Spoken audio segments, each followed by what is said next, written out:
Hello there, and welcome back to another Book Talks with Teen Central. My name is Miss Jackie, and I'm the supervisor for teen services here at Forsyth County Public Library. I'm back with more reading recommendations for all you lovely teens.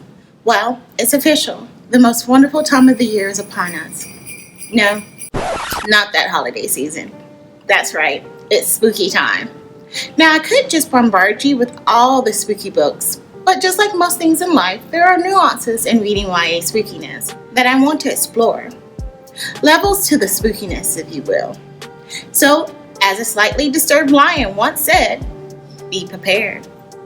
Today's talk is centered around witches. What up, witches? And warlocks.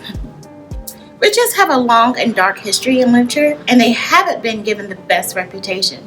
But today's books do them and the magical fantasy genre justice. Up first, we have The Wise and the Wicked by Rebecca Podas. 16-year-old Ruby Chinovsky's family has traditions, like most families have traditions. They have birthday parties, family get-togethers, dishes only served during the holidays. You know, traditions. They also have a tradition that isn't so traditional. Turns out, when the women in Ruby's family enter their teenage years, they can predict the future. Well, not all of the future. It's really one specific event in the future.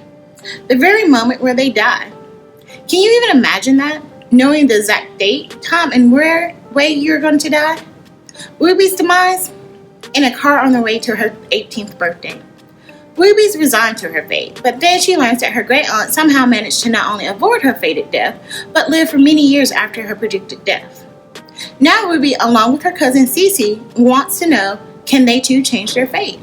And what exactly is the truth behind all the family stories that have been passed down? If you are in a mood for a mixture of magic, suspense, folklore, and some low-key romance, pick up this book. Next up is Kingdom of Souls by Rena Barron. Despite being the daughter of two powerful witch doctors, Aurora hasn't been gifted by the Orisha of magic. This leads her to be seen as a disappointment to her powerfully magical family. When she turns 16, kids start disappearing, and she is determined to figure out what's going on. Well, the only problem is she doesn't have magic, remember? But no worries, she'll just sacrifice a few years of her life for a tiny scrap of magic, and then bam, she'll be able to uncover why children are going missing throughout the city. Easy peasy, right? No. Of course that backfires, as it usually does, and now she has to figure out how to stop a soul-devouring demon king from escaping his prison. This book is another one for fans of folklore-inspired fantasy.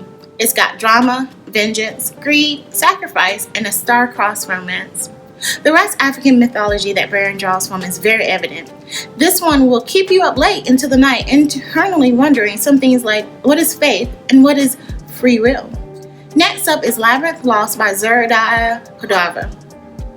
Despite coming from a long line of brujas, 17-year-old Alex Martez is not about that life. She is desperate to ditch her powerful incantress abilities. Then her death day rolls around, which is kind of like a birthday, but not.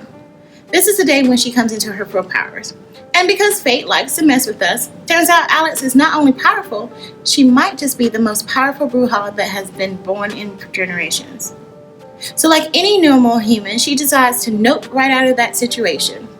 She tries to do a spell to get rid of her magic, and naturally it backfires and endangers her whole family. Now Alex, along with her best friend and a shady bruja, must journey through the underworld of Los Logos to fix that mistake. Labyrinth Lost succeeds in mixing the use of Latin American mythologies with an unexpected love story. Complex cast of characters and realistic world building is the backbone of this read. I recommend this to fans of diverse or urban paranormal stories. Next up, we have These Witches Don't Burn by Isabel Sterling. So everyone knows about Salem and the witch trials, right?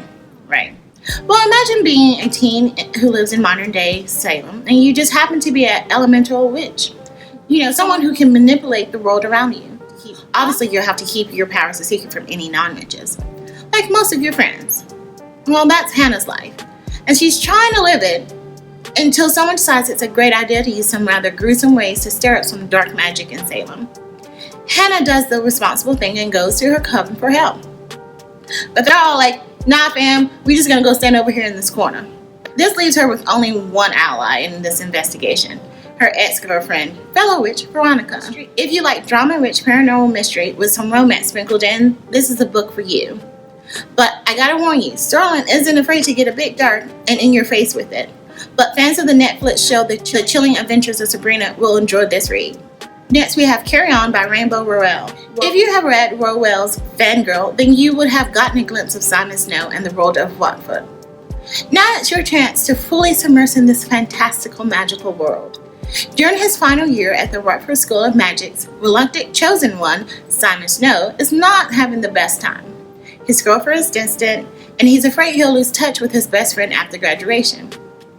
He should be worrying about how to defeat the magic devouring humdrum, yet all he can do is obsess about his sneering vampire roommate, Baz. Why did he disappear for weeks? What has he been doing? And why can't Simon stop thinking about him? Read this book for Rowell's sly use of fantasy tropes, a deliciously thorny romance, and an intriguing magic system. Those looking for Harry Potter alternatives will definitely want to check out this book. Anyone who stayed up late into the night reading Harry Draco fanfic, well, yeah, check out this book. So that's it for today. Remember, you can get these books and more at your local library. Visit us at our website to search for them online. I'm Miss Jackie, and I'll see you when I see you. Okay, thanks, bye!